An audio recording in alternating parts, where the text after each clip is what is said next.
Hey y'all, it's Brandy, And Amy. and welcome back to Solidified Blackness. So, of course, we got some topics on our agenda today. So, first, we're going to talk about health over length. So, what matters the most to you? Now, I used to be caught up on length when I first went natural. And that was just coming with seeing my hair grow and starting to curl and all that other stuff. But like when I got my first diva cut, I was just like, okay, I want a little body instead. So like length is not as important to me. It's just important about keeping my hair healthy, because it's no point in having length if half of it's unhealthy. I learned that I learned that while I had a perm too, honestly.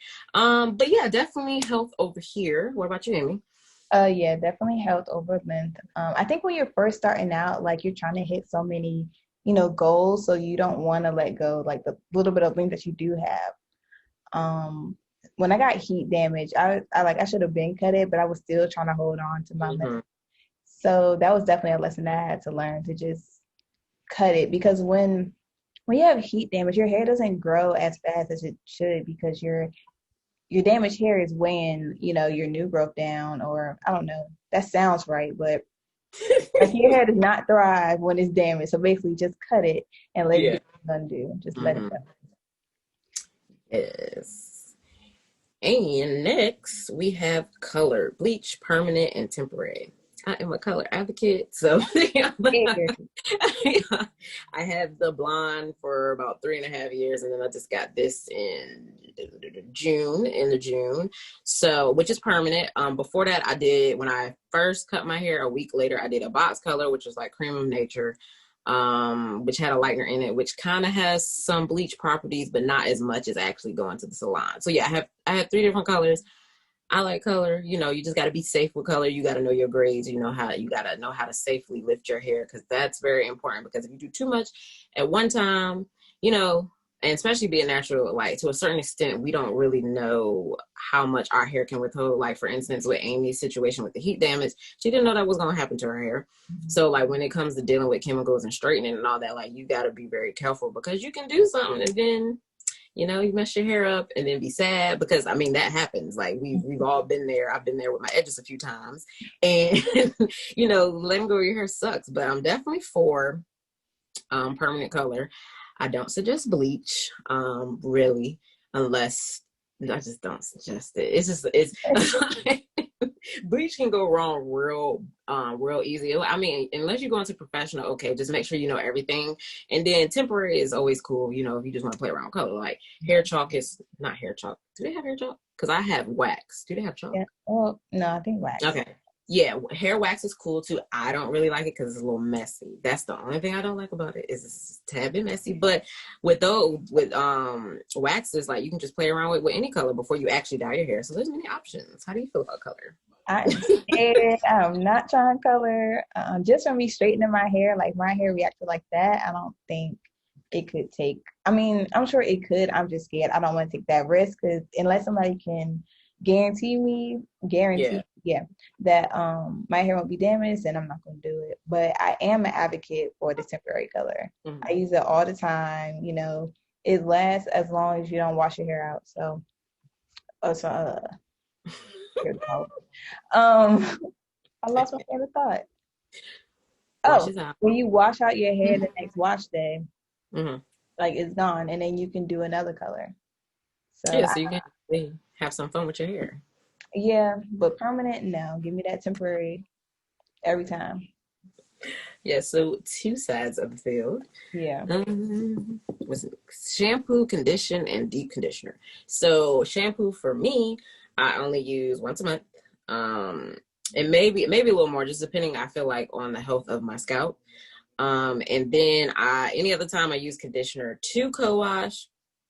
Now, 9 times out of 10, like if I'm just co-washing, then I'll co-wash and then do a deep conditioner. Now, if I'm shampooing and I condition, I'm not going to do a deep conditioner, or vice versa. It just depends if I feel like deep conditioning that day. But most of the time, I'll shampoo and then deep condition. I don't get the point of the conditioner Mhm. or the deep conditioner if you're doing either. I don't really think you need to do both, because both of them are restoring moisture to your hair. Of course, unless you're using like if you're using a protein deep conditioner, then I think you need a conditioner. But if not, then I personally don't think it's necessary. What about you? It just depends, like, with the amount of product that I have in my hair. So if I have a lot of gel and like I can see a lot of product build up, then I'll shampoo. And if I'm Mm-hmm. going to shampoo, then I'm going to use a conditioner. And then Mm-hmm. after I use my conditioner, I'm going to deep condition. But if I'm just co-washing, then I'll skip out the whole condition part and just go straight to deep conditioner. But Mm-hmm. I like my hair to have as much moisture as it can. So I don't know if it really aids in anything, but it makes me feel good when I do it. So Yeah, I get I'm that. probably always gonna condition and deep condition. But that's just, it's your preference really. Now you said co-wash and conditioner, so you buy co-washes that say co-wash. Yes. Yeah. Okay. Yeah, because I use well, I have a few that's like actual co-washes, but I use conditioner as a co-wash. Okay. Yeah. Yeah. So yeah, yeah, it really just depends on your hair routine. When I first started like my journey, I was like watching all the videos and they would say, "Oh, only shampoo once a month," but I don't think, well, in my experience, I don't Mm-hmm. think that only shampooing once a month has done anything different than me shampooing every time I do my hair Mm-hmm. a week. So, So for me, it's a moisture thing for me, being that my hair is prone to dryness. I just really don't, even though like the conditioner adds the moisture back and all that. It's just shampoo makes my hair feel super stripped. Even if I'm using something that don't have sulfates, like for instance, like one of my favorite shampoos I'll say because I don't have any, is the Jamaican Black Castor Oil by Shea Moisture, and that has no sulfates and it has apple cider vinegar in it. mm, But like using that and then using something with sulfates, honestly my hair feels the same. So that's why I'm careful with yeah, but just in general, like I just don't like the strip feeling, so it just that's why I don't shampoo that often. But I will more often too. Not even like when you mentioned like a whole bunch of buildup in your hair. Like if I use a whole bunch of gel, then I'll use it then to not just for my scalp. And I get dandruff real bad. I always have all my life. So like it just doesn't. I don't think it benefits me that well. mm, But I know I have to clarify my hair. So yeah. yeah, you have a favorite shampoo? Um, so I use one. Is it Giovanni? I get it from Marshalls. It's their tea tree oil invigorating shampoo.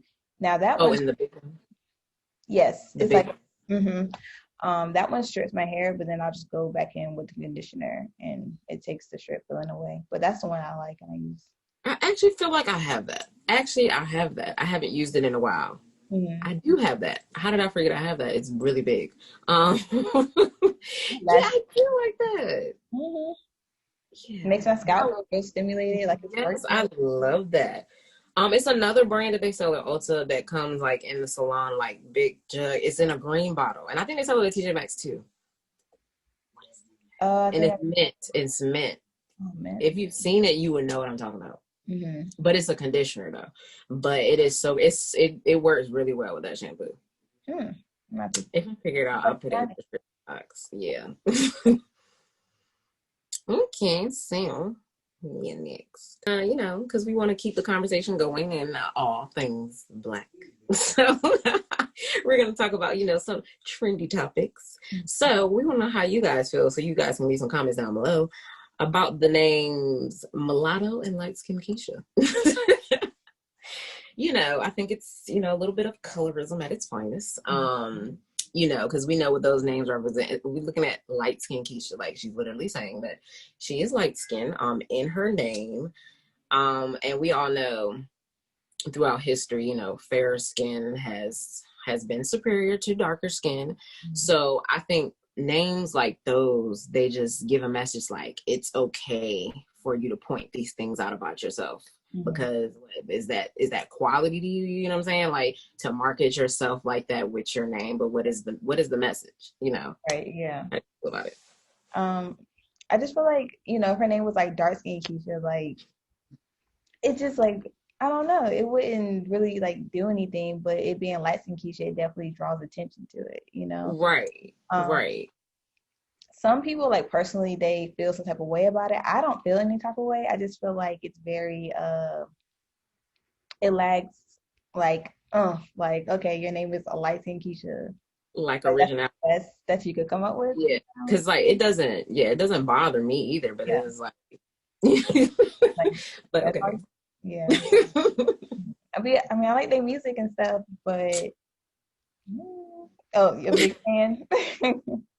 Not a big fan. What's that one song? Young Keisha, you on fire. You better believe it. Yeah, Yeah. that's it. That's the one. That is the one. Yeah, I do like mulattoes. But I'm not a fan of their names. Mhm. Yeah. I wonder if you think they'll ever change it or you think it's gonna like stick with it.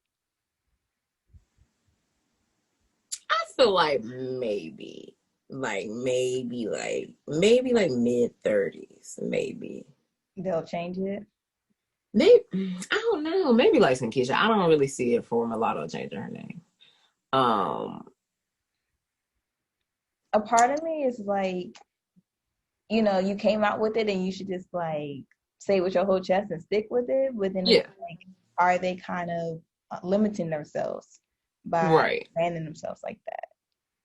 And then you think about it with age too. Like, let's say they still rapping at like 40. Like, you want that to be your stage name? Like, Yeah. that's just like the instance with Lil Bow Wow. He ended up just changing it to Bow Wow. But that was something slight. So, like, a full name change is like a thing to think about branding. Yeah. But yeah, I'm like on both. It's like say with your whole chest, or like, or maybe you should change your name. I don't know. But I wonder if one of them will though. I don't know. I guess we'll see. So another trendy topic: Tory versus Megan. So let me tell you how I feel. First of all,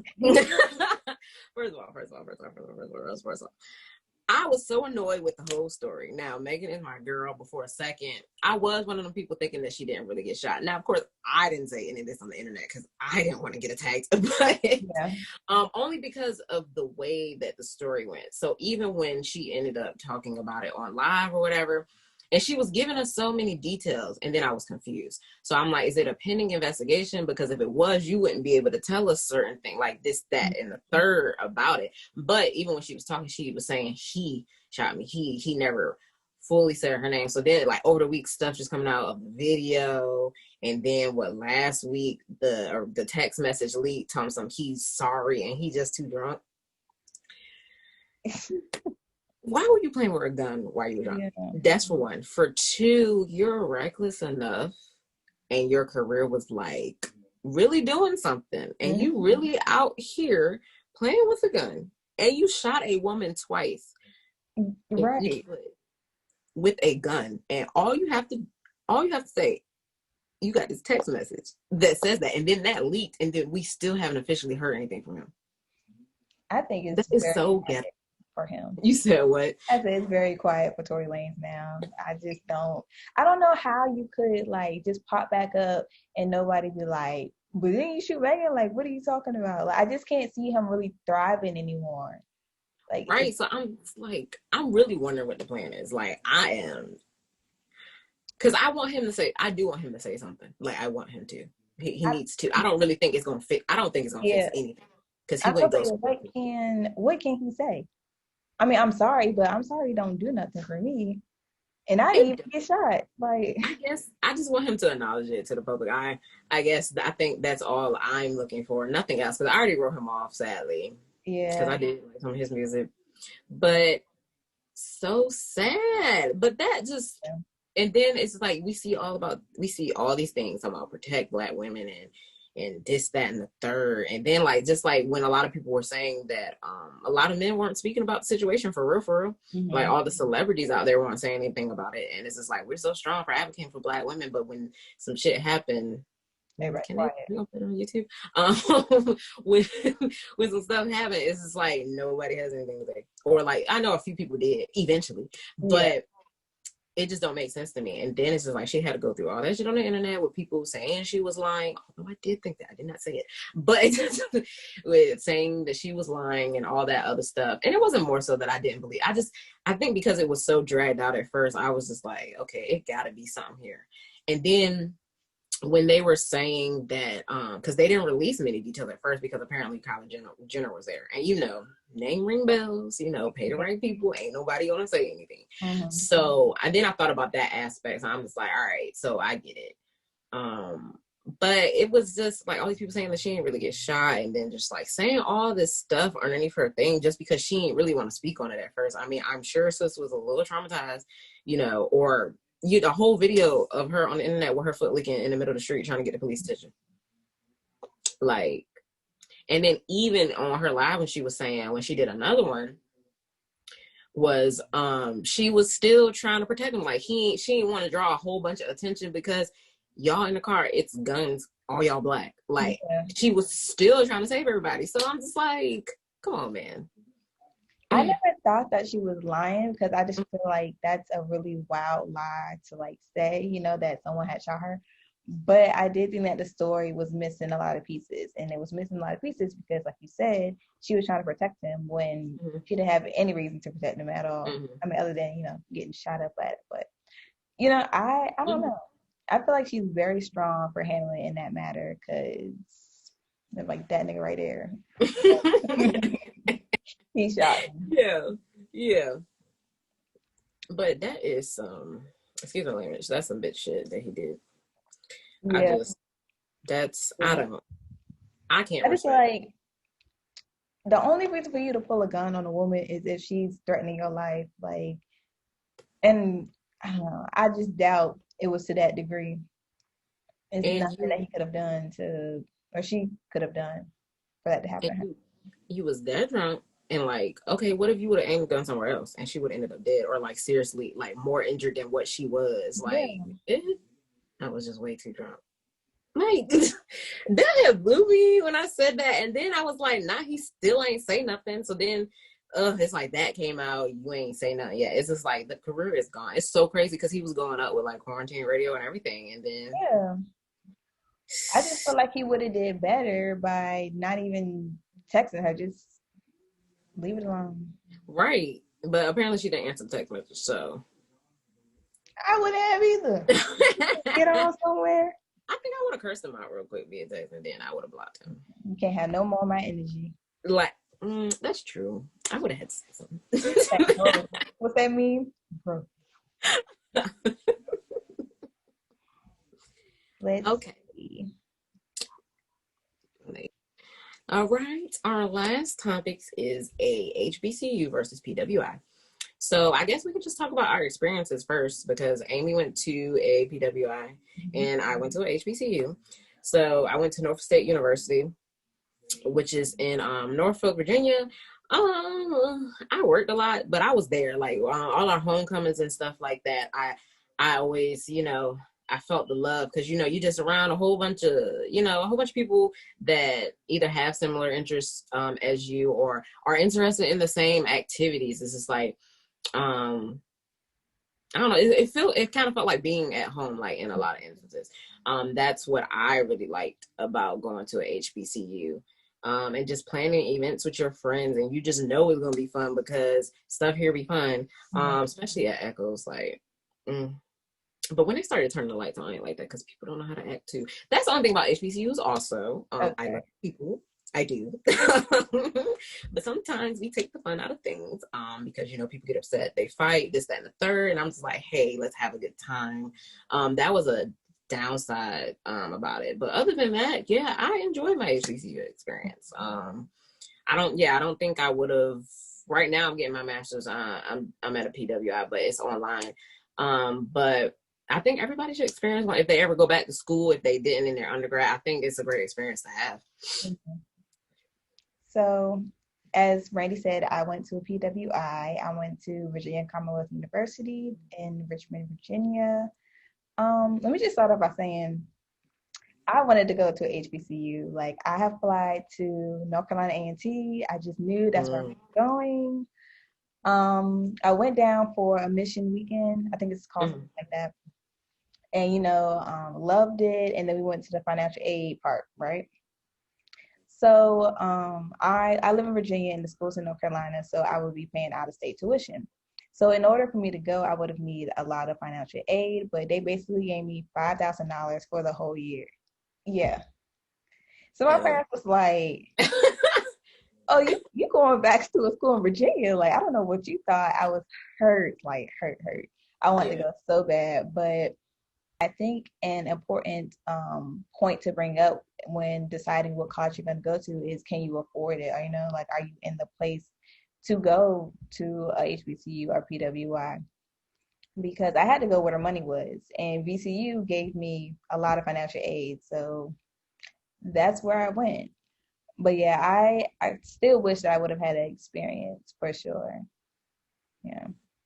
Yeah, and on that note too, yeah, because I had really wanted to go out of state, like, but Brandy was not a scholar in high school, and yeah, like the coin going there, like it's such a big difference between in state and out of state, and then for me, Norfolk State was relatively cheaper, so I was just like, well, we gotta go here, and because at the time, well, yeah, I had a car, it wasn't that great. My mom hasn't drove since '07, so it's just like I didn't really have that support either that I would have been able to have with being able to like having the materials that I needed and all of that. So I was just like, all right. But yeah, because I was looking at them too. Winston-Salem. I had looking at it because I wanted to cheer so bad. So yeah. But I feel like a lot of times people compare the two types of school. I personally feel like it depends on what realm you're going to. Well, yeah, what you want your major to be, what you want to do with your career. I think PWIs are really good for like anything that has to do with media, communications, anything visual, political science. I think those are really good places for majors like that and many more, like things relating to laws and all that. And I'm not saying HBCUs don't have great programs, because depending on what HBCU you're talking about, because you can be talking about Howard or you can be talking about Spelman. You got to think about, names that ring bells.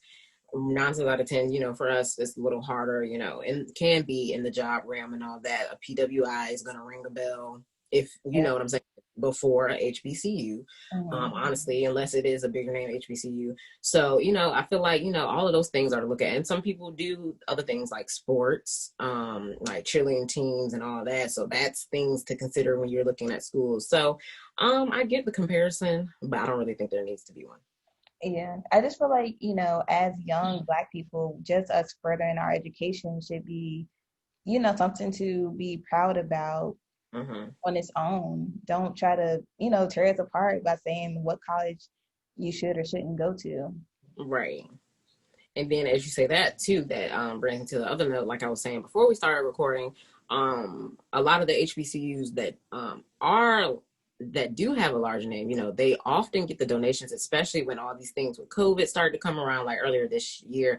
Jeff Bezos' ex-wife donated money to Spelman. But then we're looking at all of these schools that are getting money that are more known, when the HBCUs at a lower scale need the money more, because a lot of the colleges that did open, it's costing them so much money to have safety precautions in place because of COVID. So it's like, why are we donating to schools that we know got money because they got donors? Like, you already know they got donors because of the name, and they're selective with who gets in and this, that, and the third. So, and a lot of times I feel like that's a conversation too, because I've been on Twitter a few times when, people talk about Norfolk State because of this, that, and the third. And again, everybody's entitled to their opinion, but it's just like, sometimes as Black people, I feel like we talk about a lot of topics that involve us being at war with ourselves when we don't really gotta be. Education is education. I just feel like every school has programs that they're known for. So, when it comes to selection, just look at the programs that you're interested in and which one works better for you. I don't really think it's okay to bring another school down because you heard this, that, and the third, or something you read, or, actually other, you know what I'm saying? So people take pride in the school that they go to. So like, sometimes people feel some type of way. You talk about the school I went to. Want to care about your school? Right. I'm gonna go for mine. Yeah. I miss college though. I just miss how simple my life was. All I had to do was go to class, and I was complaining about that. All I had to do was go to Class class. was a lot. It was, but like now being grown, like give me them classes again. Yeah, I was thinking about that like a few weeks ago. It's just like, dang. Yeah, life was so much easier then. Now we grown. Adult, like I need a refund. I did not. Right. I wish I would have listened to everything my mama told me. Talking about, you want to grow up so fast. Mm-hmm. The wait till you get grown. And she was 100% right. Yeah, I should have enjoyed it. Right. Because, baby. But y'all, that is our last topic for today. So leave us some comments down below that of what you I knew I had to stumble somewhere of what you guys think about the episode, some future topics you want us to talk about. You know, we always open to chatting back. Check out our Instagram, and we will see you guys next time. Bye. Bye, y'all.